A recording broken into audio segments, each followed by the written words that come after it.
पश्चिम बंगाल के पश्चिमी वर्धमान जिले से एक दुखद घटना सामने आई है। बीते शुक्रवार यानी 10 अक्टूबर को ओडिशा की रहने वाली एक मेडिकल स्टूडेंट के साथ कथित रूप से गैंगरेप की वारदात को अंजाम दिया गया।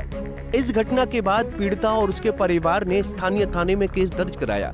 पुलिस शिकायत के आधार पर मामले की जांच में जुट गई है। वहीं पीड़िता का अस्पताल में इलाज चल रहा है।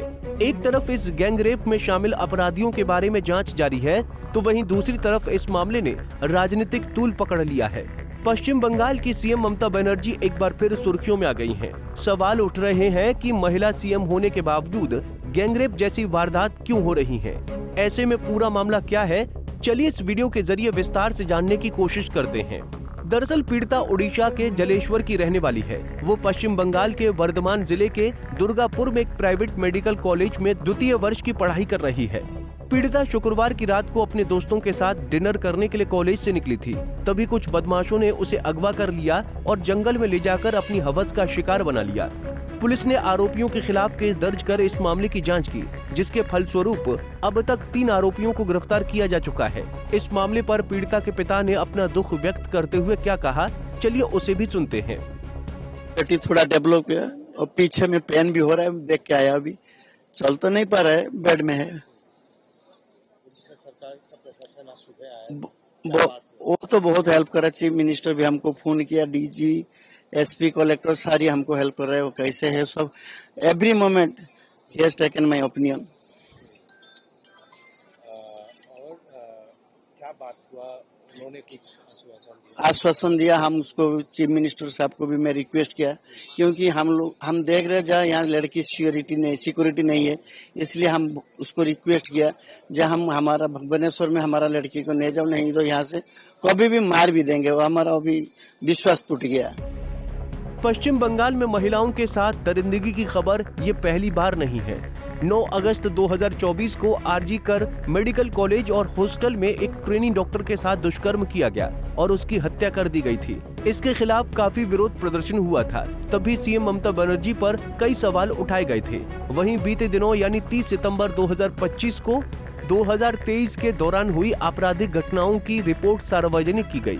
इस रिपोर्ट के मुताबिक महिलाओं के साथ दुष्कर्म की घटनाओं में पश्चिम बंगाल पहले 5 टॉप राज्यों में शामिल रहा है।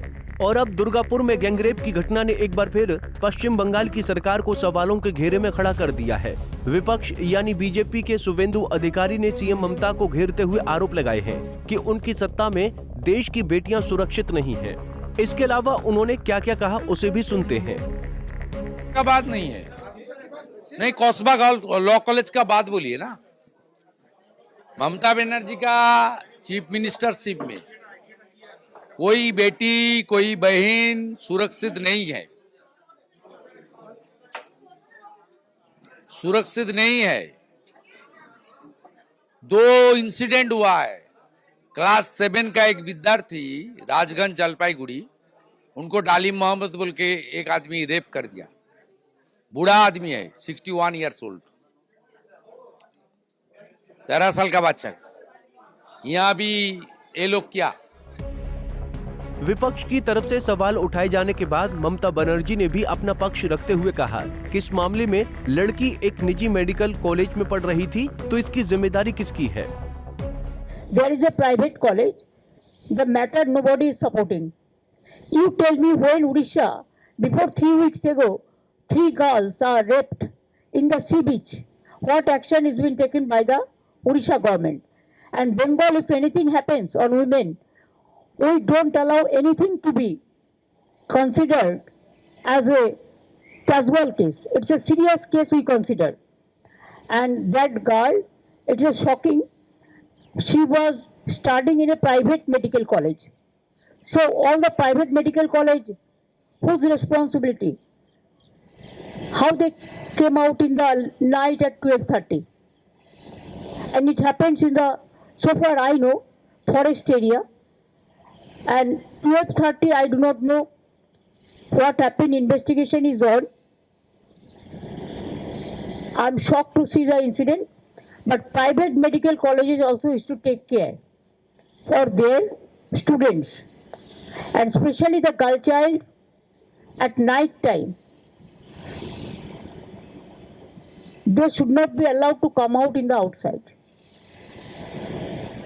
They have to protect themselves also.